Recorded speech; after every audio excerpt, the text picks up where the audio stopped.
सहारनपुर के देवबंद इलाके में जमीयत उलेमा-ए-हिंद के तत्वावधान में कौमी यकजहती कांग्रेस का आयोजन किया गया, जिसमें नशा अश्लीलता रोकने की मुहिम चलाई गई। कार्यक्रम में जमीयत उलेमा-ए-हिंद के राष्ट्रीय महासचिव मौलाना महमूद मदनी, आचार्य प्रमोद कृष्णम सहित सैकड़ों उलेमा व हजारों की संख्या में लोग मौजूद रहे। योगी जी पर निशाना साधते हुए कहा कि मैं तो सबका साथ व सबका विकास चाहता हूँ। ये अलग बात है कि वो कुछ चीजें बंद करने पर तुले हुए हैं, लेकिन एक बड़ी बात तो यह है कि वो उन चीजों को बंद करना चाहते हैं जिनको वह पसंद नहीं करते, क्योंकि आपने अपनी शादी करवाई नहीं। कहीं ऐसा ना हो आप शादियां ही बंद कर दे। इस प्रदेश का क्या होगा, फिर साक्षी महाराज का क्या होगा, जो कहते हैं 10 बच्चे करो पति नहीं तो बच्चे कहां से होंगे। आपके यहाँ तो झगड़ा हो जाएगा। इस देश ने बड़े आंधी तूफान बवंडर देखे हैं। जब कोई भी बवंडर आता है तो कोई भी लफंडर बादशाह बन जाता है। तलाक पर बोलते हुए कहा कि वो लोग तलाक को बंद करना चाहते हैं जिनकी शादी ही नहीं हुई, और कुछ लोग तलाक की फिक्र ज्यादा ही कर रहे हैं जिनकी शादी तो हुई मगर उनसे निभाई नहीं गई। कोई योगी जी से पूछे कि आप मीट क्यों बंद करना चाहते हैं तो वो कहते हैं हमें पसंद नहीं है। अगर पसंद नहीं तो आप तानाशाह हैं, क्योंकि जो चीज आपको पसंद नहीं है आप उसको बंद कर देंगे। इस देश ने बड़े आंधियां तूफान देखे हैं मेरे दोस्तों, बहुत बवंडर देखे हैं, और जब बवंडर आता है तो कोई भी लफंडर बादशाह बन जाता है। कह रहे आपको नहीं मालूम है योगी जी की सरकार बनी है इतने प्रचंड बहुमत के साथ। मैंने कहा यार योगी जी एक साधु हैं, कोई शैतान थोड़ा ही है। कैसे उन्हें बदनाम कर रहे हो? वो चिल्ला चिल्ला के कह रहे हैं मैं तो सबके साथ हूं, सबका साथ लेना चाहता हूं। ये अलग बात है कि करे वो बड़ा मुश्किल होता है, और मैं अपने मन की बात कर नहीं सकता क्योंकि उस पर प्रधानमंत्री का कब्जा है। तो मैं तो फांस दिया देवबंद में आपने। एक बात बहुत इंपॉर्टेंट है, आप ये कहते हैं कि हम स्लॉटर हाउस बंद करेंगे। मैं बड़ी जिम्मेदारी के साथ कुछ बुनियादी बातें रखना चाहता हूं। आप कहते हैं हम 3 तलाक बंद करेंगे। इस्लाम में सबसे ज्यादा अगर कोई गलत बात बताई गई है जिसे गवारा नहीं किया जा सकता है तो वो तलाक के बारे में कहा गया है। कोई दुनिया में कहीं से कहीं तक चले जाओ, तलाक को अच्छा नहीं कहा जाता।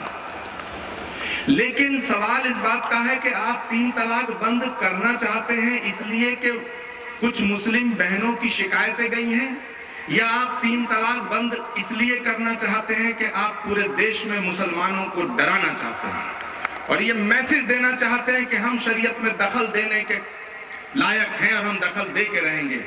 अगर पहली बात है तो उस पर मैं ये कहना चाहता हूं देवबंद की सरजमी पे, इस तारीख की सरजमी पे, कि अगर आप इसलिए करना चाहते हैं कि मुस्लिम बहनों की कोई तकलीफ है, उनका आप ख्याल रखना चाहते हैं, तो सवाल मैं तो सबके साथ हूं, सबका साथ लेना चाहता हूं।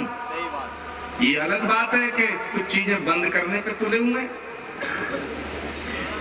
अब कुछ बंद करने पे तुले हुए हैं तो कुछ खोलना भी पड़ेगा। ऐसा तो हो नहीं सकता सभी चीजें बंद कर दें। लेकिन एक बड़ी इंपॉर्टेंट बात यह है कि वो उन चीजों को बंद करना चाहते हैं जिन्हें वो पसंद नहीं करते। भाई करिए बंद, पर कहीं ऐसा ना हो कि आप शादी को भी पसंद नहीं करते क्योंकि आपने करवाई नहीं, शादियां ही बंद कर दे।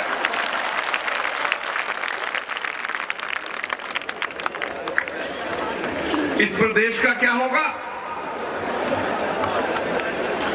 और फिर साक्षी महाराज का क्या होगा जो कहते हैं 10-10 बच्चे करो, शादी नहीं होंगी तो बच्चे कहां से होंगे?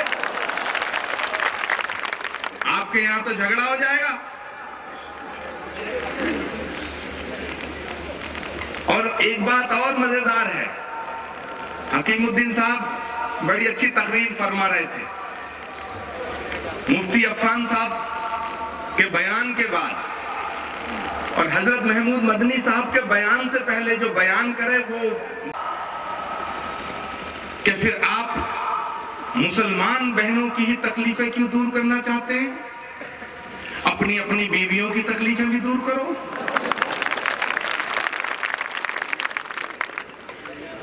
हैरान करने वाली बात यह है कि तलाक कि चिंता उन्हें है जिनकी शादी नहीं हुई, और कुछ वो हैं जो तलाक की बहुत ज्यादा फिक्र कर रहे हैं, जिनकी शादी हुई निभाई नहीं गई। तो इसका मतलब है कि नीयत में कुछ खोट है। और सनातन धर्म ये कहता है, इस्लाम भी यही कहता है कि कोई भी बात चाहे उसको किसी भी भाषा में किसी हम तो उस सरकार से टक्कर ले रहे हैं जिसका सूरज गुरव नहीं होता। हमें कोई ऐसी चीज नहीं जो डरा धमका सके। आज हम तो यहाँ जमा हुए हैं कौमी एकता की बात करने के लिए ही जमा हुए हैं। ये केवल मुसलमानों की जरूरत नहीं है, ये ना समझे कि हवा का रुख बदला तो आज मुसलमान कौमी एकता की बात कर रहे हैं। अगर किसी घर में लड़ाई हो जाए तो घर बर्बाद हो जाता है। अपनी छोटी सी सियासत के लिए मुल्क को बर्बादी की राह पर ले जाएंगे। अगर इस मुल्क के मुसलमानों को परेशान करने की कोशिश की जाएगी तो ये मुल्क के साथ गद्दारी होगी। किसी दुश्मन की जरूरत नहीं, फिर आप तो अपने हाथ से मुल्क को बर्बाद करेंगे। उस सरकार से टक्कर ले रहे हैं जिसका सूरज गुरूब नहीं होता। कहा गया था ना, उन्हीं दीवानों के बारे में कहा था जिनकी तारीख और विरासत लेके हम सब यहां जमा है, मौजूद है। कौन सी चीज है जो हमें डरा सकती है, धमका सकती है? कभी नहीं हो सकता। करते हैं कि आपकी कोशिशें बेकार नहीं जाएंगी और मुल्क का भला होगा। मैं बच्चा था, अमरोहा में पढ़ता था, हिफ्ज कर रहा था। हजरत मौलाना असद मदनी रहमतुल्लाह अलैह, जो मेरे वालिद भी थे, मेरे शेख भी थे,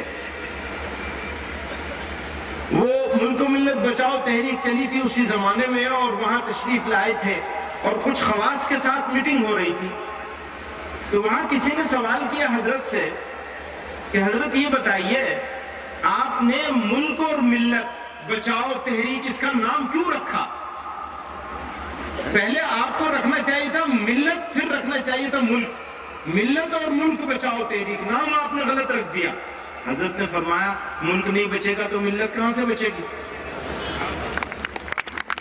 आज भी हम यहां जमा हैं और यकजहती की बात कर रहे हैं, कौमी यकजहती के उन्वान से कॉन्फ्रेंस कर रहे हैं, कौमी एकता की बात कर रहे हैं।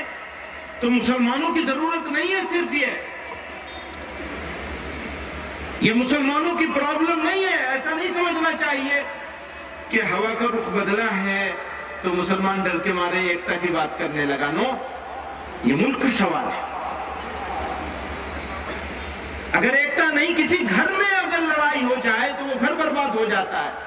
किसी गांव में, किसी कबीले में इख्तलाफ हो जाए तो वो कबीला बर्बाद हो जाता है। अपनी छोटी सी सियासत के लिए आप मुल्क को बर्बादी के दहाने पे ले जाएंगे। नेक्स्ट 9 न्यूज रूम के लिए सहारनपुर से वीरेंद्र कुमार की report. Subscribe now to receive new updates, reviews and news.